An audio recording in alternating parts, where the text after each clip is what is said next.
पिताजी, माँ की तबीयत तो रोज बरोज खराब होती जा रही है। हमें इनका जल्द से जल्द इलाज करवाना होगा, नहीं तो बहुत देर हो जाएगी। हाँ बेटा, मैं तो खुद बहुत परेशान हूँ। पिछली बार डॉक्टर साहब ने कहा था कि इनका बड़ा ऑपरेशन करना पड़ेगा, लेकिन तब हमारे पास पैसे नहीं थे। इसी लाचारी में हम तुम्हारी माँ को वापस घर ले आए। लेकिन पिताजी, अगर हम ऐसे ही हाथ पर हाथ धरे बैठे रहे तो माँ की बीमारी और बढ़ जाएगी। हमसे उनकी ये तरफ देखी नहीं जाती। बेटा तू घबरा मत, इस बार हमारी फसल बहुत अच्छी हुई है। जैसे ही फसल कटेगी और अनाज मंडी में बिकेगा, हम तेरी माँ का अच्छे अस्पताल में इलाज करा देंगे। बस कुछ ही दिनों की बात है। कमला, तुम बिल्कुल फिक्र मत करो, बस थोड़े दिन और हिम्मत रखो। एक बार तुम्हारा ऑपरेशन हो जाए, फिर तुम पूरी तरह ठीक हो जाओगी। कुछ दिन और बीत गए। कमला की तबीयत दिन ब दिन और बिगड़ती गई और एक दिन वो बेहोश हो गई। घबराकर रमन और शिव प्रसाद उसे शहर के अस्पताल ले गए। वहां डॉक्टर ने जांच करने के बाद डांटते हुए कहा, देखिए, मैंने आपसे पहले ही कहा था कि इनका ऑपरेशन करना बहुत जरूरी है। आप लोगों की लापरवाही की वजह से आज इनकी ये हालत है। अगर कल को इन्हें कुछ हो गया तो इसके जिम्मेदार आप ही होंगे। अब दवाओं से काम नहीं चलेगा, तुरंत पैसों का इंतजाम कीजिए, नहीं तो इन्हें यहां से ले जाइए। डॉक्टर की बात सुनकर दोनों बाप बेटा बहुत परेशान हो गए। पिताजी, फसल कटने में तो अभी समय है, क्यों ना हम सेठ धनराज से कुछ दिनों के लिए उधार ले लें। जैसे ही फसल बिकेगी हम उनका एक एक पैसा लौटा देंगे। अभी माँ की जान बचाना सबसे जरूरी है। हाँ बेटा, तुम सही कह रहे हो। अब और इंतजार नहीं कर सकते। तुम यहीं रुको, मैं घर जाकर खेत के कागजात लाता हूँ और सेठ धनराज के पास जाता हूँ। शिव प्रसाद घर के कागजात लेकर सेठ धनराज की हवेली पर पहुंचता है। सेठ जी, मुझे इस वक्त पैसों की बहुत सख्त जरूरत है। मेरी पत्नी की तबीयत बहुत खराब है, आज ही उसका ऑपरेशन होना है। भगवान के लिए मेरी मदद कर दीजिए, आपके अलावा मेरा कोई सहारा नहीं है। अरे शिव प्रसाद, मैं तुम्हारी मदद तो कर दूंगा, लेकिन तुम तो जानते ही हो ना कि धनराज बिना किसी गारंटी के किसी को फूटी कौड़ी भी उधार नहीं देता। हाँ सेठ जी, मैं जानता हूँ, इसीलिए मैं अपने खेत के कागजात साथ लाया हूँ। आप इन्हें गिरवी रख लीजिए और मुझे पैसे दे दीजिए। मैं जल्द ही ब्याज समेत आपके पैसे लौटा दूंगा। शिव प्रसाद पैसे लेकर अस्पताल भागता है और ऑपरेशन शुरू होता है। लेकिन थोड़ी देर बाद डॉक्टर बाहर आते हैं और भर्राई आवाज में बोलते हैं, मुझे अफसोस है, हम उन्हें बचा नहीं पाए। आपने अस्पताल लाने में बहुत देर कर दी। अब हम कुछ नहीं कर सकते। डॉक्टर की बात सुनते ही दोनों बाप बेटे पर दुखों का पहाड़ टूट जाता है। कमला का अंतिम संस्कार कर दिया जाता है। दोनों बाप बेटे उदास होकर घर के अंदर बैठे रहते हैं। तभी रमन आंखें पोंछते हुए बोलता है, पिताजी, शायद हमारी ही गलती थी। अगर हम माँ को पहले अस्पताल ले आते तो आज वो हमारे साथ होती। हमारी ही लापरवाही की वजह से माई हमें छोड़कर चली गई। नहीं बेटा, अपने आप को दोष मत दे। हमने तो पूरी कोशिश की थी, सेठ से कर्ज भी लिया, लेकिन तुम्हारी माँ की किस्मत में इतना ही लिखा था। जो भगवान को मंजूर होता है वही होता है। लेकिन बाबूजी, जो कर्ज हमने माँ के इलाज के लिए सेठ से लिया था उसे भी तो चुकाना है। उसकी तू चिंता मत कर बेटा, हमारी फसल बहुत अच्छी हुई है। उसे बेचकर हम सेठ का सारा कर्ज चुका देंगे और अपनी जमीन छुड़ा लेंगे। कुछ दिन बीत जाते हैं। फसल काटने का समय आ जाता है। शिव प्रसाद की इस बार की अच्छी फसल देखकर सेठ धनराज का आदमी राघु सेठ को ये बात बताता है। अच्छा, तो शिव प्रसाद की फसल इस बार बहुत ही शानदार हुई है। मेरी नजर तो बरसों से उसकी कीमती जमीन पर है। अगर उसने अपनी फसल बेच दी तो वो मेरा सारा कर्ज चुका देगा और जमीन मेरे हाथ से निकल जाएगी। मुझे कोई चाल चलनी होगी। सुनो राघु, आज रात को चुपके से जाकर शिव प्रसाद के खेत में आग लगा दो। उसकी पूरी फसल जलकर राख हो जानी चाहिए ताकि वो कर्ज ना चुका पाए। सेठ धनराज का आदमी राघु रात होते ही चोरी छिपे जाकर शिव प्रसाद के खेत में आग लगा देता है। आग के कारण शिव प्रसाद की पूरी फसल जलकर राख हो जाती है। दूसरे दिन सुबह शिव प्रसाद के घर एक पड़ोसी चिल्लाते हुए आता है। घरे शिव प्रसाद, जल्दी बाहर आओ, तुम्हारे खेत में किसी ने आग लगा दी है, तुम्हारी पूरी फसल जल रही है। अरे ये तुम क्या कह रहे हो भाई? मेरे खेत में आग कैसे लग सकती है? रमन बेटा जल्दी चलो। जब शिव प्रसाद और रमन खेत में जाकर देखते हैं तो पूरी फसल जल चुकी होती है। चारों तरफ सिर्फ काला धुआं होता है। हे भगवान, ये क्या हो गया? किसने मेरी इतनी अच्छी फसल बर्बाद कर दी? तूने मेरी पत्नी भी छीन ली और अब जीने का आखिरी सहारा भी छीन लिया। अब हम सेठ का कर्ज कैसे चुकाएंगे? बाबूजी, अब हम सेठ का कर्ज कैसे चुकाएंगे? हमारे पास तो कुछ बचा ही नहीं, हमारा सब कुछ खत्म हो गया। बेटा, मेरा तो दिमाग काम नहीं कर रहा, मुझे चक्कर आ रहे हैं।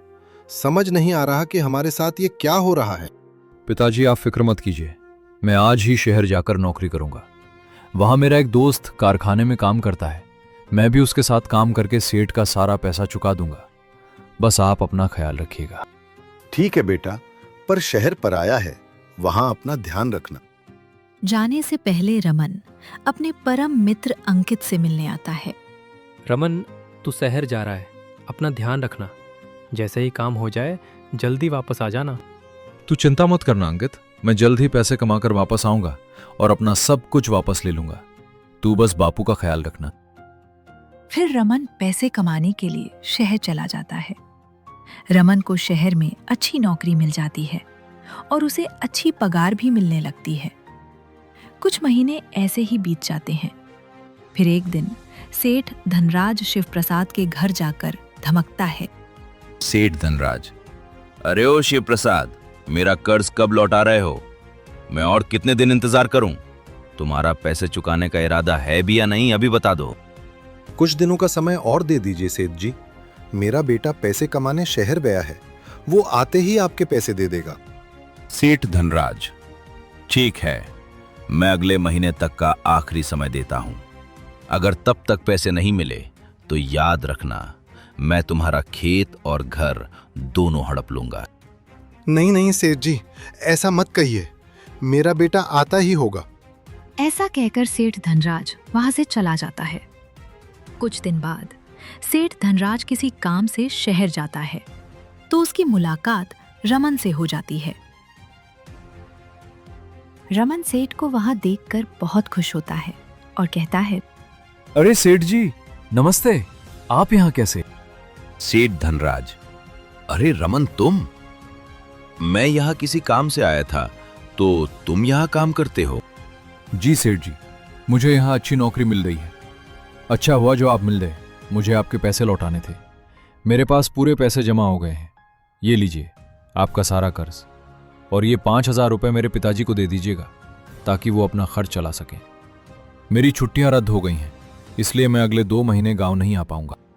ऐसा कहकर रमन चला जाता है और सेठ धनराज वहीं खड़े खड़े सोचने लगता है। इसका मतलब रमन अभी गांव नहीं आएगा। अच्छा मौका है, मैं ये बात शिव प्रसाद से छुपाता हूं। उसे बताऊंगा ही नहीं कि रमन ने पैसे दे दिए हैं, और उसका घर खेत दोनों हड़प लूंगा। सेठ धनराज रमन से पैसे लेकर गांव वापस आ जाता है और शिव प्रसाद के घर जाकर नया झूठ बोलता है। अरे शिव प्रसाद, मैं शहर में रमन से मिला था। बेचारा बहुत मुसीबत में है, उसे वहां कोई काम नहीं मिला। उसने मुझसे रोकर कहा कि घर के कागजात भी मुझे दे दो ताकि वो शहर में कोई नया धंधा शुरू कर सके और पैसे कमा सके। क्या मेरा बेटा इतनी मुसीबत में है?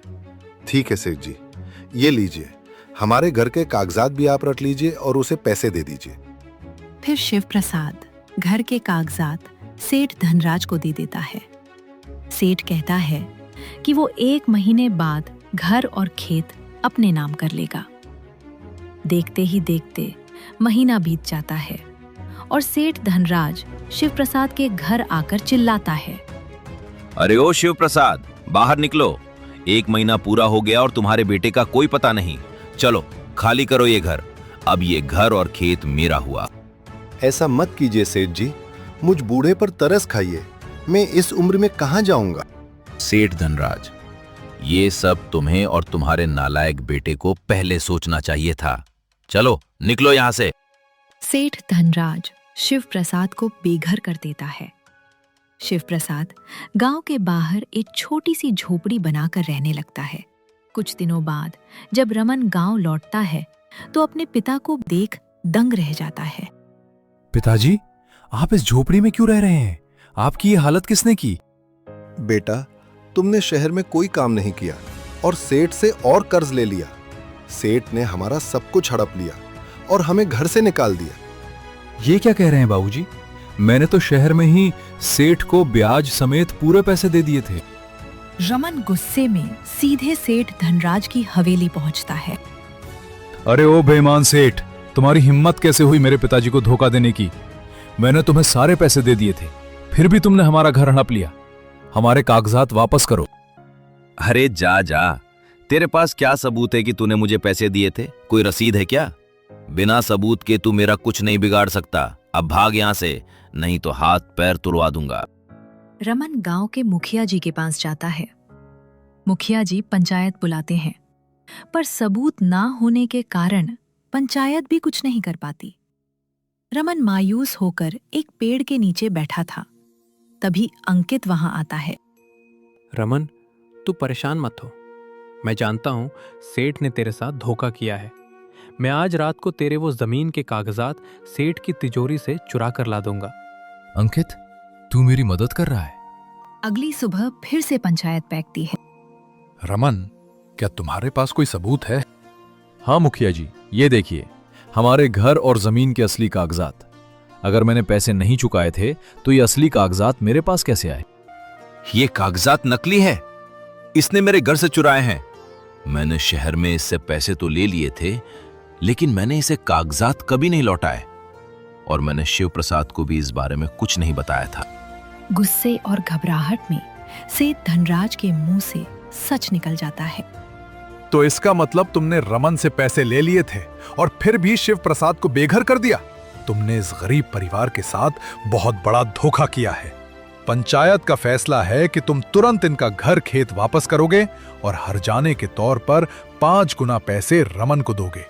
आज से तुम्हारी इज्जत और दबदबा सब खत्म। अंकित, तुम्हारा बहुत बहुत शुक्रिया।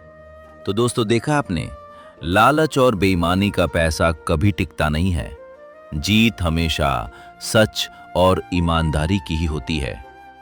आइए कबीर साहब जी के मुखार बिंद से आपको लालच का अंजाम समझाते हैं। कबीर सो धन संचिए जो आगे को होए, शीस चढ़ाए पोटली ले जात न देखा कोई। अर्थात इंसानों को केवल नेकी, धर्म और भलाई का धन इकट्ठा करना चाहिए जो अंत समय में उनके साथ जाता है। इस सांसारिक धन दौलत की पोटली को आज तक कोई भी मौत के बाद अपने सिर पर लाद कर साथ नहीं ले जा पाया है। इसलिए लालच छोड़कर हमेशा ईमानदारी के रास्ते पर चलें।